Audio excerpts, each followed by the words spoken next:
सुलोचना वासुकी नाग की पुत्री और लंका के राजा रावण के पुत्र मेघनाद की पत्नी थी। लक्ष्मण के साथ एक भयंकर युद्ध में मेघनाद का वध हुआ। उसके कटे हुए शीश को भगवान श्री राम के शिविर में लाया गया था।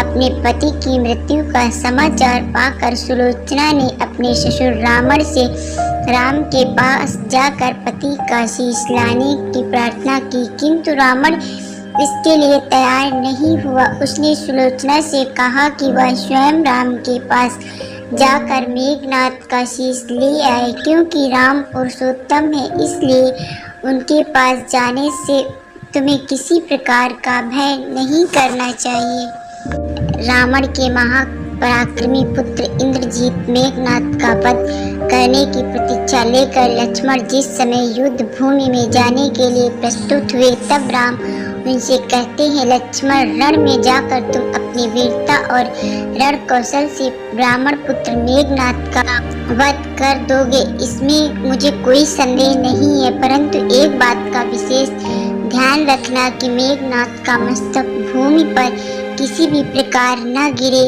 क्योंकि मेघनाद एक नारी व्रत का पालक है और उसकी पत्नी परम पवित्रता है। ऐसी साध्वी के पति का मस्तक अगर पृथ्वी पर गिर पड़ा तो हमारी सारी सेना का ध्वंस हो जाएगा और हमें युद्ध में विजय की आशा त्याग देनी पड़ेगी। लक्ष्मण अपनी सेना लेकर चल पड़े। समर भूमि में उन्होंने वैसे ही किया। युद्ध में अपने बाणों से उन्होंने मेघनाद का मस्तक उतार लिया, पर उसे पृथ्वी पर नहीं गिरने दिया। हनुमान उस मस्तक को रघुनंदन के पास ले आए। मेघनाद की दाहिनी भुजा आकाश में उड़ती हुई उसकी पत्नी सुलोचना के पास जा गिरी।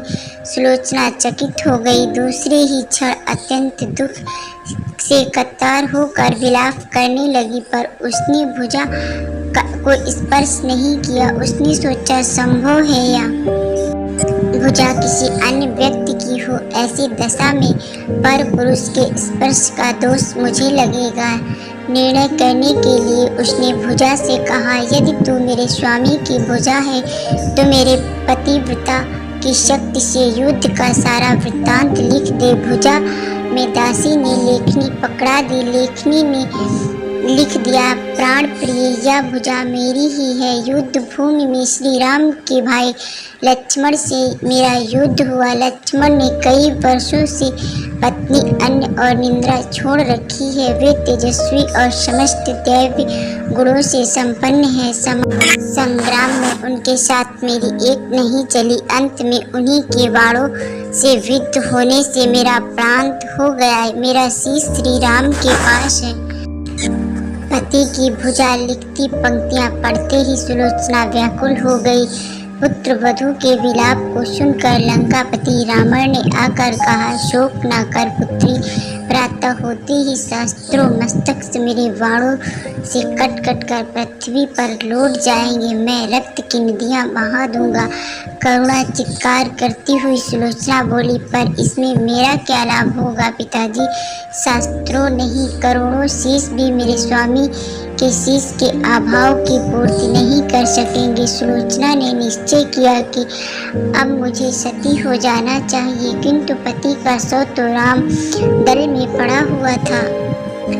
फिर वह कैसे सती होती? जब अपने ससुर रावण से उसने अपना अभिप्राय कहकर अपने पति का शव मांगने के लिए कहा, तब रावण ने उत्तर दिया, देवी, तुम स्वयं ही राम दल में जाकर अपने पति का शव प्राप्त करो।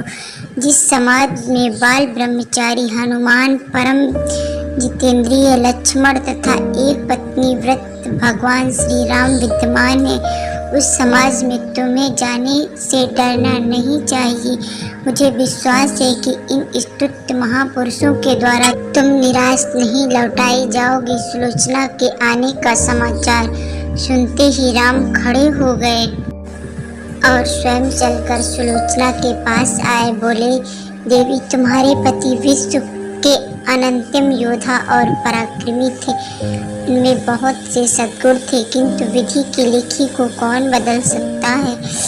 आज तुम्हें इस तरह देखकर मेरे मन में पीड़ा हो रही है। सुलोचना भगवान की स्तुति करने लगी। श्री राम ने उसे बीच में ही टोकते हुए कहा, देवी मुझे लज्जित ना करो, पवित्रता की महिमा अपार है, उसकी शक्ति की तुलना नहीं है। मैं जानता हूँ कि तुम परम सती हो, तुम्हारे सतीत्व से तो विश्व भी थर्राता है। अपने स्वयं यहाँ आने का कारण बताओ कि मैं तुम्हारी किस प्रकार सहायता कर सकता हूँ। सुलोचना ने अश्रुपूरित नैनों से प्रभु की ओर देखा और बोली, राघवेंद्र मैं सती होने के लिए, अपने पति का मस्तक लेने के लिए यहाँ आई हूँ। श्री राम ने शीघ्र ही ससम्मान मेघनाद का शीश मंगवाया और सुलोचना को दे दिया। पति का छिन्न शीश देखते ही सुलोचना का हृदय अत्यंत द्रवित हो गया। उसकी आंखें बड़े जोरों से बरसने लगी। रोते रोते उसने पास खड़े लक्ष्मण की ओर देखा और कहा, सुमित्रा नंदन, तुम भूल कर भी गर्व मत करना कि मेघनाद का वध मैंने किया। मेघनाद को धराशायी करने की शक्ति विश्व में किसी के पास नहीं थी। यह तो दो पतिव्रता नारियों का भाग्य था। आपकी पत्नी भी पवित्रव्रता है और मैं भी पति चरणों में अनुरक्ति रखने वाली उनकी अन्याय उपासिका हूँ। पर मेरे पतिदेव पवित्रता नारी का अपहरण करने वाले पिता का अन्न खाते थे और उन्हीं के लिए युद्ध से उतरे थे। इसी से मेरे पति जी धन परलोक सिधारे। सभी योद्धा सुलोचना को राम शिविर को देखकर चकित थे कि यह नहीं समझ पा रहे थे कि सुलोचना को यह कैसे पता चला कि उसके पति का शीश भगवान श्री राम के पास है।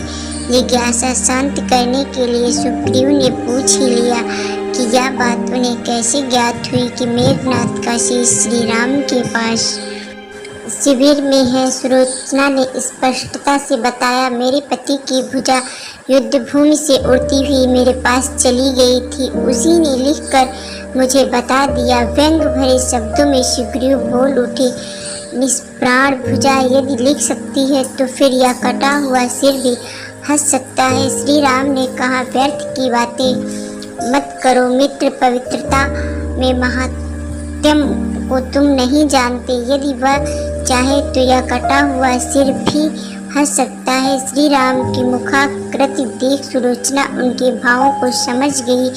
उसने कहा, यदि मैं मन वचन और कर्म से पति को देवता मानती हूँ तो मेरे पति का यह निर्जीव मस्तक हंस उठे। सुलोचना की बात पूरी भी नहीं हुई थी कि कटा हुआ मस्तक जोरों से हंसने लगा। यह देखकर सभी दंग रह गए। सभी ने पतिव्रता सुलोचना को प्रणाम किया। सभी पतिव्रता की महिमा से परिचित हो गए थे। चलते समय सुलोचना ने श्री राम से प्रार्थना की, भगवान आज मेरे पति की अंत्येष्टि क्रिया है और मैं उनकी साहचरी उनसे मिलने जा रही हूँ, अतः आज युद्ध बंद रहे। इस श्री राम ने सुलोचना की प्रार्थना स्वीकार कर ली। सुलोचना पति का सिर लेकर वापस लंका आ गई। लंका में समुद्र के तट पर एक चंदन की चिता तैयार की गई। पति की शीश को गोद में लेकर सुलोचना चिता पर बैठ गई और धधकती हुई अग्नि में कुछ ही क्षणों में सती हो गई। दोस्तों, आपको ये कहानी कैसी लगी? अगर पसंद आई हो तो मेरे चैनल को लाइक एंड सब्सक्राइब जरूर से करिएगा। धन्यवाद।